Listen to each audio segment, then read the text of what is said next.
Apa sih gambaran dan kelanjutannya, Pak? Ya, konsepnya mirip Pertamina, di mana tentu Pertamina dengan ada sub, holding, dan holding, cost structure dari masing-masing jenis usaha yang ada di Pertamina akan lebih terlihat. Tidak justru overlapping angka-angkanya sehingga kita tidak bisa mendalami. Nah, di Pertamina itu kan juga mirip. Bagaimana sekarang misalnya logistik kita di Pertamina itu menjadi satu ekosistem. Ada kapalnya, ada pelabuhannya, ada BBM storage-nya. Sehingga apa? Akan jauh lebih efisien dan terlihat. Nah, sama juga misalnya kilang dan petrochemical. Itu kan juga menjadi satu kesatuan. Apalagi yang namanya petrochemical sendiri kan turunannya banyak. Bahan baku obat, bisa juga buat turunan daripada downstreaming metanol atau campuran daripada BBM dan lain-lainnya itu. Nah, ini yang kita ngelihat dengan cost structure yang lebih terbuka, transparan, dikelola secara profesional, kita bisa ngelihat angka-angkanya dengan baik. Sama di PLN, kita terus juga melakukan benchmarking dengan banyak negara, ada Malaysia, ada Thailand, ada Korea, Amerika Serikat, Prancis waktu itu kita lihat juga seperti apa sih kita mengelola PLN ke depan. Apalagi ini kan disrupsi daripada listrik hijau, digitalisasi itu sangat perlu diantisipasi. Apalagi Indonesia sudah menandatangani yang namanya zero emission tahun 2060 dan transaksi itu kan harus dilihat.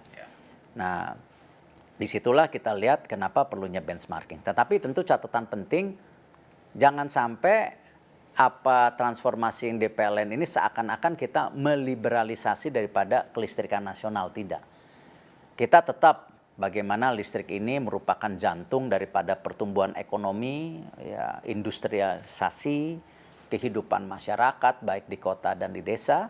Listrik ini menjadi komponen terpenting sekarang, ya, bahkan mobil, motor pun sekarang sudah jadi listrik. Tidak BBM lagi 10 tahun yang akan datang. Nah, karena ini merupakan jantung, penting sekali supaya sehat. Nah, karena itu kan waktu awal-awal bagaimana dengan hutang PLN yang sampai 500 triliun waktu itu, salah satunya apa? Efisiensi daripada capex.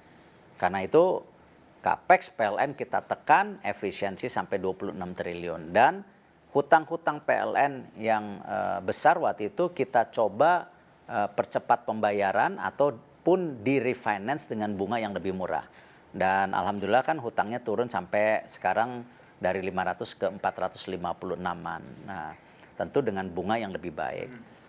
Nah, sekarang step berikutnya apa? Harus lebih efisiensi lagi. Nah, itulah kenapa ada holding nanti yang fokus kepada distribusi dan juga nanti yang namanya pemasaran untuk listriknya di situ. Apalagi kan PLN sekarang sudah punya direktur pemasaran. Ini pertama kali dalam sejarah PLN punya direktur pemasaran. Yang selama ini biasa aja, ya ayo datang perlu listrik gitu kan. Sekarang udah nggak bisa. Kenapa pabrik-pabrik, rumah-rumah pun sekarang bisa pasang yang namanya solar panel. Artinya ini kan akan ada terjadi perubahan. Nah, karena itu yang kita pikirkan sekarang ada 2 subholding untuk awal. Satu subholding power, ya, dengan turunannya. Seperti tadi kalau Pertamina ada logistik kapal, storage BBM, ada juga pelabuhannya. Nah, ini sama. Ada power plant-nya, ada bagaimana juga seluruh industri yang ada di bawah power plant itu. Nah, itu supaya jelas, supaya ini menjadi efisiensi tersendiri di power plant ini. Apalagi kemarin sedang ada isu pengadaan batu bara, macam-macam lah dengan kompleksitasnya itu. Lalu yang kedua, subholding beyond KWH, artinya apa? Di luar listrik. Karena kenapa yang namanya sekarang infrastruktur itu kan kita tidak bicara lagi airport, jalan tol, ada juga infrastruktur lain yang namanya juga digitalisasi seperti fiber optik, internet, dan lain-lain. Nah, kebetulan PLN sendiri kan punya jaringan kabel itu. Nah, kenapa ini juga tidak meng-create value tambahan untuk PLN? Makanya tulisannya masih ke barat-baratan beyond KWH gitu, walaupun nanti diartikan lebih detail. Nah, dengan adanya holding 2 subholding ini sama seperti Pertamina akan terjadi transparansi dan profesionalisme dengan cost-cost yang lebih jelas.